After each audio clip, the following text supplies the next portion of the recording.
بسم اللہ الرحمن الرحیم۔ امام بخاری ریسرچ اکیڈمی سے شائع ہونے والے ہفت روزہ میگزین الجمعہ 9 محرم الحرام 1445 ہجری مطابق 28 جولائی 2023 کے مضامین کی ریکارڈنگ کی خدمت ہے۔ الحمدللہ رب العالمین وصلی اللہ علی النبی الامی الکریم، اما بعد۔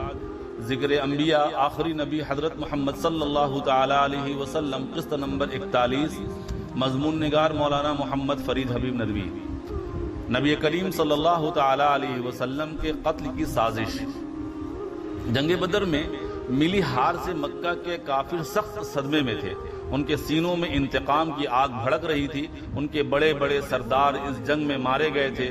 صفوان بن امیہ کا باپ امیہ بن خلف اور بھائی علی بن امیہ بھی اس میں قتل ہوئے تھے۔ عمیر بن وہب اسلام کا سخت ترین دشمن تھا۔ اس کا بیٹا مسلمانوں کے ہاتھوں قید ہوا تھا۔ جنگ کے چند روز بعد کی بات ہے، یہ دونوں ایک جگہ بیٹھ کر اپنا اپنا غم بیان کرنے لگے۔ عمیر کہنے لگا، اگر میرے اوپر قرض نہ ہوتا اور بیوی بچوں کی ذمہ داری نہ ہوتی تو میں مدینہ جا کر محمد کو قتل کر کے اس قضیے کو ختم ہی کر دیتا۔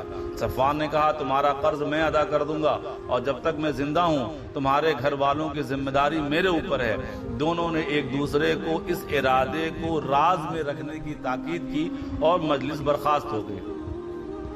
عمیر بن وہب اس غلط ارادے سے گردن میں تلوار لٹکائے مدینہ منورہ پہنچ گیا۔ نبی کریم صلی اللہ تعالی علیہ وسلم مسجد نبوی میں تھے۔ جب وہ دروازے پر پہنچا تو حضرت عمر رضی اللہ تعالی عنہ نے اسے دیکھ لیا۔ وہ اسے پکڑ کر نبی کریم صلی اللہ علیہ وسلم کے پاس لائے۔ آپ صلی اللہ علیہ وسلم نے پوچھا، کیسے آنا ہوا؟ اس نے کہا، اپنے بیٹے کے سلسلے میں آیا ہوں۔ آپ نے 2-3 بار پوچھا، اس نے یہی جواب دیا۔ آپ صلی اللہ علیہ وسلم نے فرمایا، تم نے اپنے دوست صفوان کے ساتھ مل کر کیا پلان بنایا تھا؟ یہ سن کر وہ دنگ اور حیران رہ گیا، کیونکہ اس بات کی خبر ان دونوں کے علاوہ کسی کو نہیں تھی۔ اب اسے یقین ہو گیا کہ آپ کو اس راز کی خبر اللہ تعالیٰ نے ہی نے دی ہے، چنانچہ وہ مسلمان ہو گیا۔ ادھر مکے میں صفوان یہ کہتا پھرتا تھا کہ بہت جلد تمہیں ایک بڑی خوشخبری سنانے والا ہوں۔ جب اسے پتا چلا کہ عمیر مسلمان ہو گیا ہے تو اسے بہت دکھ ہوا۔ عمیر نے مکہ آ کر اسلام کی تبلیغ شروع کر دی اور بہت سے لوگ ان کے ہاتھوں پر مسلمان ہو گئے۔ فتح مکہ کے بعد صفوان نے بھی اسلام قبول کر لیا۔ ان دونوں سخت ترین دشمنوں کا اسلام لانا اللہ کے پیارے رسول حضرت محمد صلی اللہ علیہ وسلم کے سچے رسول ہونے کی ایک اور مضبوط دلیل ہے۔ فکر و نظر، مسائل شریعت، تعارف اور حکمتیں، قسط نمبر 3، مضمون نگار مولانا محمد فرید حبیب ندوی۔ نکاح اور شادی۔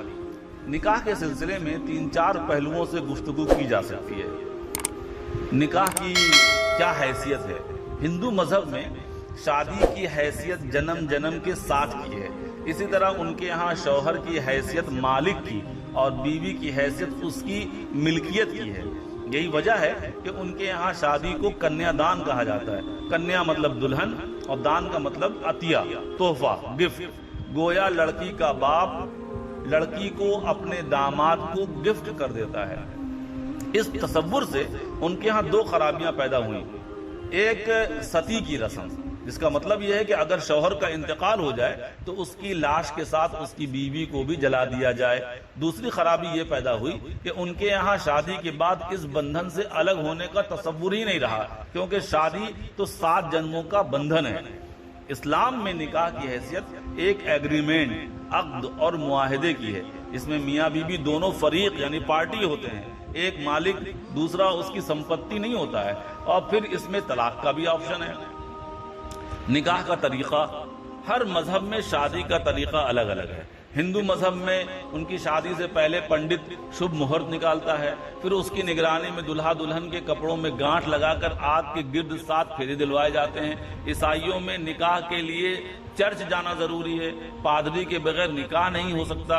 یہودیوں میں نکاح کے لیے 10 گواہ کا ہونا ضروری ہے، جبکہ اسلام میں نکاح بہت آسان ہے۔ لڑکا اور لڑکی یا ان کے وکیل 2 گواہوں کی موجودگی میں ایجاب و قبول کر لیں اور بس۔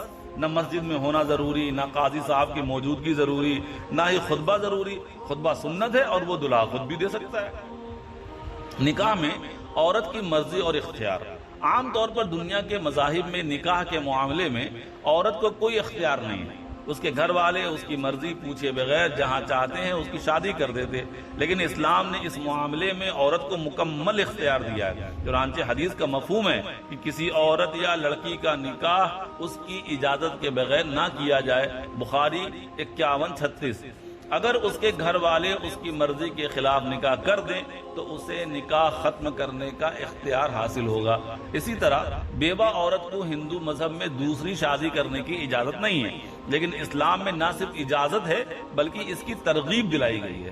اس مختصر تفصیل سے اندازہ لگائیے کہ دنیا کے سارے مذاہب اور نظاموں کے مقابلے میں اسلام کا نکاح کے بارے میں تصور اور بتایا ہوا طریقہ کتنا بہترین اور خوبصورت ہے۔ محرم الحرام اور یوم عاشورہ۔ محرم کے معنی محترم کے ہیں۔ یہ ان 4 مہینوں میں سے ہے جن کو اہل عرب لائق احترام سمجھتے تھے۔ ان مہینوں میں جنگ بند کر دیتے تھے۔ محرم کی 10 تاریخ کو یوم عاشورہ کہا جاتا ہے۔ کئی حدیثوں میں اس دن کی فضیلت بتائی گئی ہے۔ یہ دن حضرت حسین رضی اللہ تعالی عنہ کی شہادت سے پہلے سے ہی محترم اور مقدس چلا آ رہا ہے۔ نبی کریم صلی اللہ تعالی علیہ وسلم نے محرم کے پورے مہینے کے روزوں کو رمضان کے بعد سب سے افضل بتایا ہے۔ مسلم 2755۔ خاص کر عاشورہ کے روزے کی بڑی فضیلت بیان کی ہے۔